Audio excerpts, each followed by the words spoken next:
Hello guys, आज मैं school नहीं गई थी तो मेरा छुट्टी का दिन कैसा जाता है मैं आज के ब्लॉग में आपको दिखाने वाली हूँ। तो ब्लॉग के एंड तक ज़रूर बने रहेगा और अगर आप मेरे चैनल पर नए हैं तो सब्सक्राइब ज़रूर कर दीजिएगा। ओके, तो मैं सबसे पहले अपनी खुद की बेडशीट जो है वो सही कर लेती हूँ, ठीक है, फिर दूसरों की करते हैं। ये करने के बाद मुझे भी धोने हैं अभी कपड़े, तो पहले ये काम फिर दूसरा काम। तो मैंने मेरा बेड सही कर दिया है, बट ये वाले अगर टाइम मिला तो आज सही जमा दूँगी। ये सब लटक लटक के नीचे आ रहे हैं इसलिए। तो चलो मम्मी के रूम का बेड भी सही कर देते हैं। मम्मी की भी आदत मेरी तरह ही है, उठ के बस चलो और बिस्तर ऐसे छोड़ के चले जाओ। तो इस कंबल को समेट लेती हूँ मैं। ओके, तो मैंने धो लिए है अपने कपड़े, ठीक है। स्कूल का पैंट जो है वो अंदर पड़ा है क्योंकि उसमें पानी बहुत था इसलिए बाहर लाई हूँ, बट जीन्स की वजह से नीचे भी पूरा गीला हो चुका है। और मैंने आज बहुत बड़ी गलती कर दी, आज ने 2-3 दिन पहले की थी, बट अफसोस हो रहा है। अब बताती हूँ मैं आपको, रुको। तो गाइस, मैंने गलती ये की है कि मैंने पहली बार तो मैंने चप्पल छोड़ दी सावन में, और जिस दिन चप्पल छोड़े थे उसी दिन मेरे ना शूज़ का जो था वो आ चुका है। बट अब शूज़ पहनाऊँ किसको और देखूँ कैसे कि मेरी साइज़ बराबर है या नहीं। कुछ तो जुगाड़ करना पड़ेगा इन शूज़ का, वरना वापस रिटर्न कर देते और तो क्या। बट मुझे इन शूज़ की बहुत ज़्यादा ज़रूरत थी इसलिए मैंने मंगवाए थे। कुछ तो करते हैं, मम्मी को पहना के देखेंगे कि साइज़ बराबर है या नहीं। बाकी शूज़ काफ़ी ज़्यादा अच्छे आए हैं, मेरे को तो बहुत अच्छा लगा, बट मेरे को नहीं लग रहा है साइज़ मेरे है। मैं वैसे भी बड़ा शूज़ है, बहुत अच्छा है। तो गाइस, मैं अपनी कामयाबी के राज किसी को नहीं बताऊंगी क्योंकि मुझे अभी तक मेरी कामयाबी मिली ही नहीं है। तो जैसे कि आप लोग देख सकते हैं, क्योंकि आप अंधे नहीं हैं,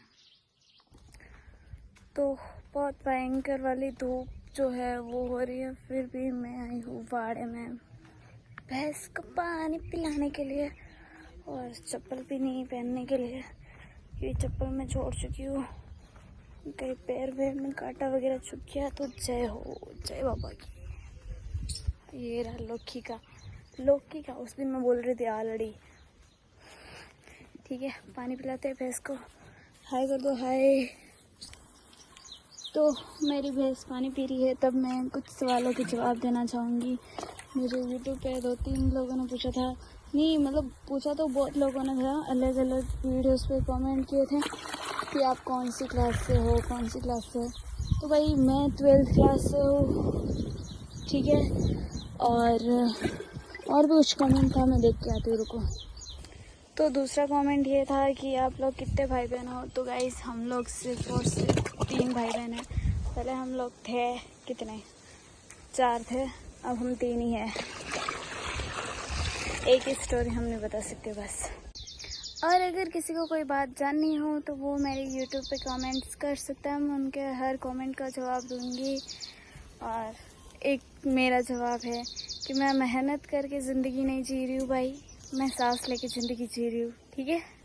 तो गाइस, मुझे ये समझ नहीं आता कि मुझे कोई समझ क्यों नहीं पाता, और ये मैम साहब किसी दिन ऐसे मर जाएंगी, इतनी बुरी कदर से ये सीन में फंसा लेती है इस पर। आय हाय, इसके नगान के पीछे इतनी छोटी सी गांठ है, उस वाली भैंस के पैर की गांठ है, और इधर किसी ने तो स्क्रैच ले दिया है, मेरी फॉर्च्यूनर की स्क्रैच आ गया है गाइस। खैर, और ये रही इस भैंस के पैर की गांठ जो काफ़ी ज़्यादा बड़ी है। गांठ तो गया, इसके अंदर पानी है, मतलब पूरा पानी भर चुका है, और दर्द भी करता है इसको जब टच करते हैं तब। तो गाइस, मैं आज दिन तक किसी की नज़रों में नहीं गिरी हूँ, क्योंकि जब मैं गिरती हूँ तब कोई देख ही नहीं रहा होता है। तो दोस्तों, लोग कहते हैं कि गलत कदम नहीं उठाना चाहिए, और मैंने आज दिन तक जो भी कदम उठाया है वो गलत ही हुआ है। तो मैं जा रही हूँ घर पे, और आप लोगों को पता है हम धोखा किस लिए खाते, क्योंकि हम धोखे को पी नहीं सकते। तो जैसा कि दोस्तों आप जानते ही हैं, आप उधर से और मैं इधर से हूँ, तो मैं नहा के आ चुकी हूँ, पूजा वगैरह कर ली मैंने महादेव जी की। और मैं आपको एक बात बताऊँ, मेरे पे आँख बंद करके भरोसा वही लोग कर सकते हैं जो अंधे होते हैं, बाकी मेरे पे कोई भरोसा नहीं करता। कि मैं भरोसे के लायक तो हूँ यार। स्किन तो काफ़ी ग्लो कर रही है, पता नहीं इस ग्लोइंग स्किन का राज क्या है। खैर, वीडियो लाइक कर दीजिए, अभी तक आपने लाइक की नहीं है ना, इसलिए। अरे नए दिख रहे हो चैनल पे, सब्सक्राइब भी कर दीजिए ज़रा सा।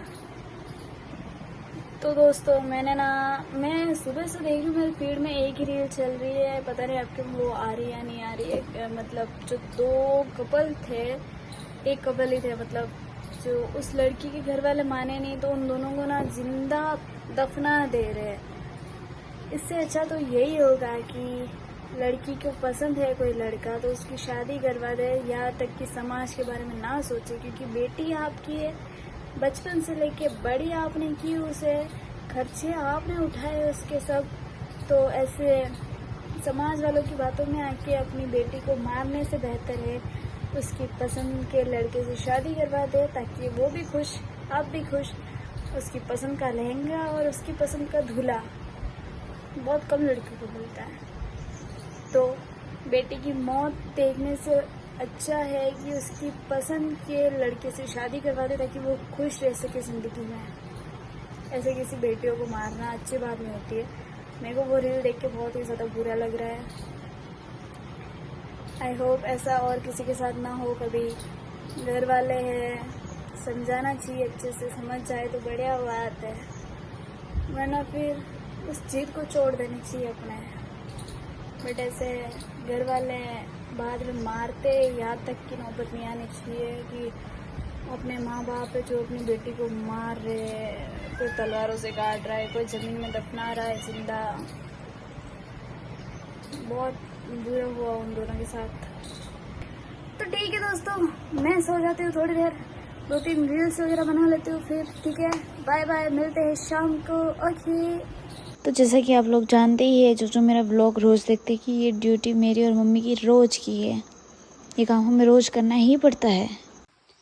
तो जैसा कि दोस्तों आप देख सकते हैं, क्योंकि आप अंधे नहीं हैं, और मैं लेने जा रही हूँ चारा, क्योंकि मेरे घर में काम करने वाले सिर्फ और सिर्फ मैं और मेरी मम्मी दोनों ही है। और एक महारानी जो है वो सारा दिन अपने संन्यास पे बैठी रहती है, वहाँ से उठती नहीं है, कुछ काम नहीं करती है, बस बैठे रहो, सुबह उठो, झाड़ू निकालो और बस वहाँ से रोटी बना लो, और उससे ज़्यादा कुछ काम नहीं करते। चप्पल छोड़ रखे ऐसी घास में बिना चप्पल आना पड़ता है। कल उसमें वो पूला मम्मी ने निकाला था, तो मतलब जैसे वो उसे खींचा ना, तो वहाँ पे एक छोटा सा वो बच्चा था सांप का, ज़्यादा बड़ा नहीं था, मतलब था बट फिर भी 15-20 इंच का तो होगा, इतना बड़ा था। मम्मी के हाथ में आ गया था, मैंने सोचा मम्मी को काट लिया, मम्मी इतनी जोर से चिल्लाई थी। फिर भी वो ऐसे नहीं सोचती कि भाई ये लोग काम कर रहे हैं, मैं भी चली जाऊँ, मैं भी कुछ काम करवा लूँ। ये चप्पल नहीं पहनती, और ऐसे में जाना कितना रिस्की होता है। वो पैर में कांटे चुभते हज़ारों, आते जाते तो इतने पैर, कभी बिना चप्पल तो चली नहीं हूँ, और अब ऐसे चलना पड़ रहा है मुझे। किसी को दया नहीं आती, और उन मैडम को तो मम्मी कुछ काम तक नहीं बोलती है।